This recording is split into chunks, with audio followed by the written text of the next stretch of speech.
warahmatullahi. Pesen kopi. Ini tadi yang kopi latte ya, Pak? Iya. Latte panas. Iya, Pak. Ya. Makasih. Duduknya di sebelah. Kenapa? Duduk sebelah. Oh ya, siap.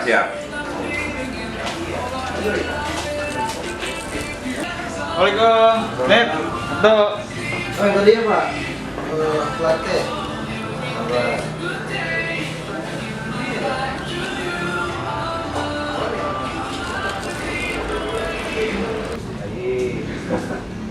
Kita nggak boleh niatin. Dia nggak boleh niatin ya. Masjid, oh di sana ada masjid Abu, tapi nggak ada cerita. Oh iya. Assalamualaikum Pak. Waalaikumsalam warahmatullahi. Assalamualaikum. Kopi dulu, Pak. Assalamualaikum, kopi dulu. Bismillah. Alhamdulillah. Gimana Pak? Sehat Pak? Alhamdulillah, baru mudik nih Masya Allah, dari mana Pak? dari Sidoarjo. Baru datang tadi malam, langsung tadi taklim subuh di Al-Hakim tadi. Baru ya Hakim. Baru tadi. Subuh di mana tadi? Kami juga di Sheffield. Sevilla. Oh, Udah mulai. tadi taklim Ustaz Arifin Nugroho pas Palestina. Masya Allah. Oh pas ya. Pas Palestina, beliau memang ahlinya sana, salah satunya beliau. Iya, juga masalah Palestina. Di Sevilla sopo? Tadi Taqiyuddin Pak. Ustaz Taqiyuddin. Oh, alhamdulillah. Lumayan sekarang, jalanan enak, saya bawa kendaraan, pas semua. Ya, masalah Palestina jadi keinget Timur Tengah di sini ya Pak ya. Iya. Dan memang untuk permasalahan umat mungkin nanti akan sampai akhir zaman. Palestina. Palestina. Ini ada berita terbaru nih Pak. Apa? Yang kemarin di Hagia Sophia ya. Oh, di Turki. Di Turki Pak. Istanbul. Alhamdulillah tuh kemarin Jumatannya rame Pak. Masya Allah. Saya pernah ke Turki, tapi qadarullah belum pernah ke Masjid Hagia Sophia karena memang ada urusan kerjaan. Tahun berapa ya? Udah lama banget.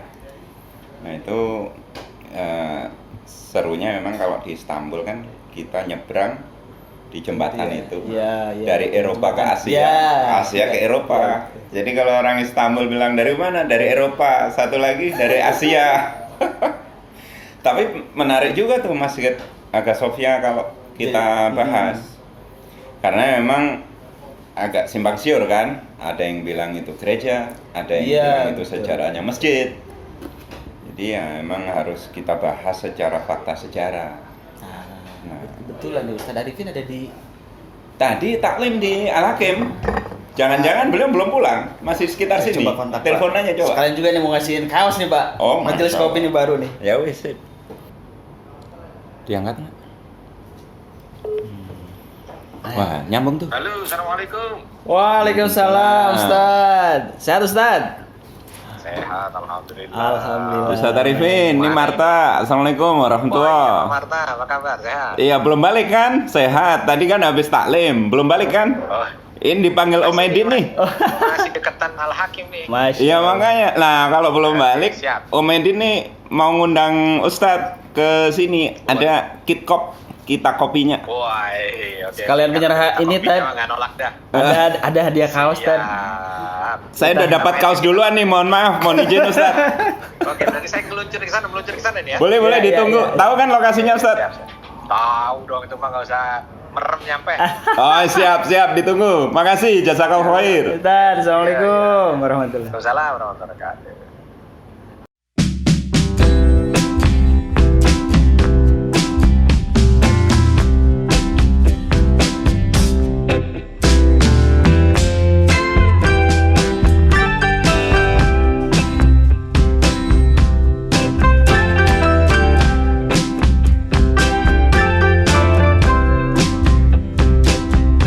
Assalamualaikum. Waalaikumsalam. Ada di mana nih? Sebelah, Ustaz. Oh, di sebelah. Sekarang dua ya? Iya, sekarang alhamdulillah. Naik sebelah ya? Silakan, Ustaz. Masya Allah Ustaz. Waalaikumsalam. Waalaikumsalam. Kabar? Baik, alhamdulillah. Sehat. Ustaz, gampang ketemunya Ustaz. Iya, udah pakai kopi semua nih. Saya udah majelis kopi ya. Hari ini beli kopi dapat kaos. Itu yang dahsyat tuh. Ada.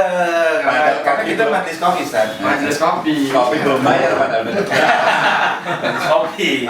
Start kopi tadi. Boleh, boleh. Oh iya. Anti espresso. Ya. Masa, udah biasa. Kaosnya. Ada. Sekarang Wah, ini dia. Dapat tos juga nih, Ustaz. Ini Tat.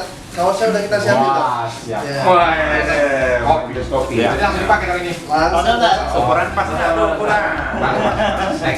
XL. Siap. Mana kita kan ini? Sini ya. Ya. Masya Allah. Jelas tak? Anda tuh. Majelis kopi. Posternya udah. Majelis kopi. Ini nih, Ustaz nih. Waduh, ditambah lah. Pas. Pas. Majelis kopi harus ada kopi ya Tat. Honey Presso. Kopi saya udah habis. Isi lagi. Refill. Memang lain. Masya Allah, sambil ngopi nih ya. silakan Dan. Ini gimana nih majelis kopi ini gimana maksudnya nih? Nggak tahu nih, Om Edin. Nah, iya, apa nih Tad? Apa udah datang nih. Ah. Tadi kita ngobrolin ini Tad. Hagia Sophia. Turki, betul. Iya. Hagia apa Ayah? Pandal dah. Nah, ada yang bilang itu gereja, ada yang bilang tadinya masjid. Iya. Nah, cerita benernya kayak apa, Ustaz? Jadi begini nih, ini majelis yang paling nikmat tuh yang begini nih, gitu ya. Rumput kopi sambil Dengerin. iya Dapat bicara ilmu, Ustaz. kebahagiaan akhirat gitu kan. Masya Allah. Hagia Sophia, ya kalau orang nyebutnya sekarang Hagia Sophia, ya karena memang kan bahasanya kalau tertulis Hagia, ya cuman kalau orang-orang Turki sekarang nyebutnya Hagia Sophia. Ya. Nah kalau ditanya dia itu masjid apa gereja, dulu awalnya bahkan itu tempat pemujaan berhala. Kaum pagan. Yang mendirikan namanya Baizas, yaitu kepala suku dari Yunani. Ya, dia pengen pindah dari tempatnya yang ada di Yunani, cari ke satu tempat. Nah, di saat dia melakukan perjalanan sama kabilahnya, dia ketemu dengan filosof. Orang Yunani itu kan dengan filosof itu hormat Filsafat, banget, ya. filsafat. Biasa. Dia tanya, saya bawa kabilah saya nih. Kalau kita kan dengan ulama ya, kalau ini dan kalau orang Romawi dulu dengan panglima gitu yang punya fisik. Nah, kalau orang Yunani dengan filosof. Dia tanya, saya bawa kabilah saya nih, saya mau datang ke satu tempat dan ingin membangun tempat tinggal. Di mana bagusnya? Gitu. Nah, sama filosof dia bilang, carilah negeri di depan negeri buta. Negeri buta. Bingung di mana negeri buta. Cari aja, karena filosof kan banyak banyak Tersirat. Nah, tersirat daripada tersurat gitu. Dia nggak klinik, nggak carilah tempat ini kalau ini kan begitu. Ini nggak, carilah di depan negeri buta. Dia sambil jalan mikir. Sampai dia itu di satu daratan yang di depannya itu ada negeri besar. Cuma negeri besar itu menurut dia tempatnya itu tidak sebagus tempat yang sedang dia berdiri itu gitu. Maka seolah dia berpikir ini mungkin yang disebut negeri buta. Kenapa? Karena di depannya ada tanah yang lebih bagus. Dia nggak jadikan itu sebagai tempat, tapi justru tempat yang lebih jelek itu dijadikan. Nah, akhirnya dia bangun. Nah, dia bangun karena dia yang mengasas tempat itu, dikasih namalah tempat itu sesuai dengan tempat namanya. Bizantium. Karena kotanya namanya Bizantium waktu itu. Belum ada, dulu hutan masih. Cuman oke. Bizas namanya kan dari Bizas. Bizan nanti Bizas yang datang ke sana untuk membuat itu. Akhirnya ketika dia meninggal, orang-orang nyebutnya kotanya kota siapa? Kotanya Bizas. Kotanya Bizas, bahasa sana kalau kotanya Bizas itu namanya ditambahin ium. Ya, jadi Bizantium. Nah, salah satunya di situ kan di Bizantium, Konstantin dan sekarang Istanbul itu ada 7 bukit. Salah satu bukitnya itu dibangunlah tempat pemujaan dewa, karena orang Yunani kan dewa. Nah, tempatnya itu yang nanti di tahun 324 dibangun sebagai gereja, di tahun 537 oleh Justinianus juga dibangun gereja ortodok lagi diperbarui. Berarti ada patung-patung, Ustaz, situ. Awalnya dulu. Oh iya, awalnya ada patung dewa-dewa mereka. Jadi kalau dilihat memang tempat itu dipilih oleh orang-orang yang hadir di situ sebagai mayoritas untuk menjadi tempat ibadah gitu.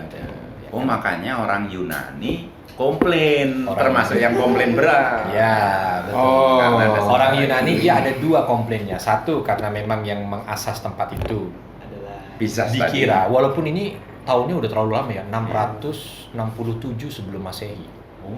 667 sebelum Masehi. Sebelum Masehi bukan Masehi ya. Nah, dia rasa itu nenek moyang dia yang kesana dan membangun. Terus berikutnya terakhir yang menguasai Hagia Sophia sebelum dibuka oleh Sultan Muhammad Al-Fatih itu Kristennya Ortodok. Yunani afiliasinya, Yunani. bukan Romawi. Ya, Akhirnya ya dia 2 alasan itu dia teriaknya teriaknya paling kencang. kencang. Iya. Itu Ya. kalau Hagia Sophia. Jadi ceritanya tempat penyembahan kaum pagan, kemudian Jadi gereja ortodok dulu, ya, terus kemudian Konstantin itu berarti Konstantin dulu, Oh, Konstantin Ortodok dulu, di baru Justinianus Ortodok. ya. Oke. Terus terakhir nah 1453 ditaklukkan Sultan Muhammad Al-Fatih. Nah. Ya, dan jadi masjidnya itu juga bukan asal pengen dirubah gitu enggak sih? Karena Ya. sekarang kan banyak yang mengidentikan Turki Ottoman itu dengan kekerasan ya. Iya. Terutama daerah Eropa Timur itu kan. Iya. Oh, seolah pokoknya namanya ini ekspansi terus merusak apa segala macam Iya, gitu. iya. Padahal kalau kita lihat, kita nggak jauh ke sana, kita lihat yang kesini saja, itu beliau melihat Hagia Sophia kala itu menjadi gereja yang nggak keurus gitu. Ya nggak keurus, terus dia lihat, aduh, Kondisinya Kondisinya. waktu mau ditaklukkan itu kondisi gereja tak terurus. terus kondisinya beberapa menyebutkan juga banyak terlilit hutang karena kala itu pemerintahnya dengan pihak sini itu sudah tidak sinkron. Bahkan ada dalam tanda kutip menurut orang Ortodok ada main mata dengan Katolik di Roma. Jadi akhirnya jadi konflik banyaklah di situ. Iya. Sultan Al-Fatih masuk ke sana nggak ingin kalau konflik itu berlanjut. Akhirnya ada seolah seperti perjanjian. Dalam tanda kutip kalau sekarang bilang itu dibeli gitu. Makanya kan ada piagam pembelian dari Sultan Al-Fatih. Piagam itu pembelian atau konsekuensi dari penaklukan? Sebenarnya kalau Tanpa pada dibeli masanya itu sudah tanpa haknya. dibeli, Tanpa sudah dibeli hak. sebenarnya haknya Oh, karena sudah hak. hukum perang ya. Betul. Iya. Tetapi Sultan Al-Fatih nampaknya ingin menunjukkan satu budaya baru dalam Elegan, secara elegan. dalam penaklukan gitu, bukan hanya sekedar Oke, kalau istana nggak perlu dibeli. Karena memang itu pusat kekuasaan. Dan yang berkuasa di situ sudah saya kalahkan. Jadi udah langsung diambil, nggak pakai dibeli. Cuman ini ada satu tempat yang ada nilai masyarakat. Iya, ada nilai masyarakatnya, ada nilai akhiratnya gitu kan yang tidak sama dengan kekuasaan. Yang kala itu justru berseberangan dengan kekuasaan. Akhirnya untuk menghormati itu dibeli dan diwakafkan. Gitu. Diwakafkan untuk umat Islam yang ada di Konstantin. Statusnya dibeli Sultan Muhammad Fatih, kemudian diwakafkan buat umat Islam. Umat Islam langsung diwakafkan dijadikan sebagai masjid. Masjid. Gitu. Karena dulu waktu masuk pertama kali ke sana belum ada masjid. Iya. Belum ada masjid ya, belum ada masjid. Belum ada Jadi masjid. dilihat bangunan yang paling megah juga memang hanya 2. Satu Hagia Sophia, satunya lagi bangunan yang ada di depannya. Bukan Istana Topkapi, belum ada Istana Topkapi. Topkapi belum ada. Itu baru dibangun nanti. Bangunan yang ada di depannya yang sekarang jadi masjid Belum masuk Sultan deh. Ahmed. Belum Zaman masuk. itu Ahmed. dulu belum masjid, dibangun masjid oleh Sultan Ahmed kan. Sebelumnya apa? Itu istananya Romawi. Istana besar di situ. Iya. Ya, istana besar, di sebelahnya ada hipodrom apa segala macam. Iya. Hanya ada 2 bangunan itu yang besar. Nah, akhirnya yang dipilih untuk dijadikan masjid yang Hagia Sophia karena memang sebelumnya juga sudah disebut nama Allah istilahnya gitu ya. Nah, akhirnya di situ. Dan Sultan Al-Fatih juga tidak mau memakai tempat ini karena seolah itu menjadi simbol kezoliman kala itu. Ya oleh orang-orang yang ada di sana, jadi akhirnya beliau bikin istana sendiri di Topkapi yang baru. Topkapi. Oh, itulah mungkin karena sebab itu ada pendeta Ortodok di Turki atau di Yunani malah sepakat kalau dijadikan masjid karena dalam sejarah dengan jadi masjid lebih terurus, lebih dimuliakan. Betul. Jadi kalau kita kan kita peradaban gitu ya nih. Iya. Apa namanya? Peradaban. Ini kita kan History, concern gitu ya. Sejarah. Kalau sejarah kan tidak bisa diputarbalikkan gitu ya. Iya. Nah, itu bisa dilihat sendiri. Maka mereka-mereka yang concern dengan dengan sejarah akan melihat itu termasuk pendeta-pendeta ortodok. Termasuk pendeta-pendeta Ya, ortodok. apalagi kalau kita lihat ortodok kan pakaiannya masih rapi banget ya. Masih Iya. rapi. Masih tertutup. Kasih ya Miftah. Ada beberapa di antara mereka itu yang dia merasa agak sedikit apa ya bahasanya ya, miris gitu, gereja tapi yang masuk Ya, tentol. terus masuk pakai sepatu. Karena dipakai sebagai museum. Iya, sebagai musim. Nah, sekarang dia seneng karena masuk harus ceplok, Bajunya rapi, lepas copot sepatu. Iya. Jadi memuliakan tempatnya. Dimuliakan lah istilahnya. Gitu. Ya. Jadi Iya, secara iya. perasaan ibadah itu feel-nya dapet. Iya. Gitu. Tapi luar biasa juga ya Turki, karena saya tahu mereka dapat penghasilan cukup besar dari Betul. museum itu. Nah ini dengan keadaan sekarang berarti tidak dapat penghasilan dari Ya, kunjungan. nggak dapat karena memang digratiskan kan. Iya. Padahal kayaknya paling mahal tuh tiket masuk situ, gitu. Luar biasa. Emang beda Ya, visi Sofia. presiden. Visinya beda. Visi pemimpinnya. Iya. Kalau nggak salah setahun 500 miliar, benar? Mungkin karena pengunjungnya itu kayaknya kalau mau dilihat dengan orang Islam yang pergi umroh juga mirip-mirip gitu kan. Nah, dari segi pengunjung Iya. banyaknya walaupun tidak sebanyak, Iya. tapi udah hampir mendekati. Ada beberapa tempat yang menjadi top kedatangan gitu ya, orang yang pada Kayak top 10 destination. Iya, place. gitu. Nah, termasuk salah satunya Hagia Sophia. Hagia Sophia. Sofia ya. Oh, hilang uang segitu bukan? Iya, bukan main-main. Betul. Cuman ada sesuatu yang didapatkan lagi Iya. oleh pemerintah sana. Jiwa nasionalis mereka meningkat. Iya. Jiwa kecintaan mereka terhadap negerinya juga Cintaan meningkat. rakyatnya terhadap Iya. negerinya jadi. Nah, secara tidak langsung itu yang mendorong juga mereka cinta pada produk negerinya apa segala macam gitu kan. Jadi ada pesan-pesan yang ingin disampaikan oleh Erdogan. Wah, luar biasa. Jadi Jadi girohnya bukan cuma di Turki aja umat Islam di Nah, seluruh Nah, itu dia pergerakannya pesan. berawal dari sana. iya. Pesan lagi, jadi pesannya itu kalau kita lihat kan berarti itu kan seolah ditarik ke, apalagi kemarin kalau kita lihat habis dari sholat Jumat di situ langsung ke makamnya Sultan Al-Fatih gitu kan. Itu kan pasti pesan itu. Pesan ya. Dan pesannya sampai gitu Iya, ya. seolah menggiring antara Hagia Sophia, ayo kamu sudah lihat ya, Iya. bagaimana kita punya peradaban, terus ke Al-Fatih yang pernah membebaskan. Nah, kita kayaknya ada pesan, ayo kita bersatu, kita pimpin lagi peradaban dunia. Gitu. Itu menarik, kemarin khotibnya pakai pedang. Iya. Iya, itu gimana sejarahnya tahu nggak? Kalau itu memang budaya dulu. Budaya. Ya, budaya. Orang-orang Turki mengambil itu sebenarnya ngikut sunnah ya. Kalau Contoh Nabi Rasul. contoh Rasul pakai tombak ya. Tongkat. Kan Rasulullah dulu tombak. Tombak ya. Tombak. Ya, beberapa kali ada tongkat tapi kebanyakan beliau tombak. Ya. Tombak. Di masa akhirnya hidup beliau pakai tongkat. Awalnya tombak gitu. Ya, jadi seolah Menyampaikan itu. madhar atau tampak luarnya orang yang khotbah itu juga menampilkan sesuatu pesan gitu kan. Nah, kalau tombak itu ayo kita harus mampu untuk semangat gitu. Siap UPWA, siap berangkat. Nah, ini pakai pedang gitu. Terus kalau yang ini Stan, kalau di sana ada Blue Mask gitu ya Stan? Iya. Nah, Blue Mask itu nyambung nggak sih Stan? Iya, bedanya Blue Mosque sama Hagia Iya, Sophia ini makanya. apa?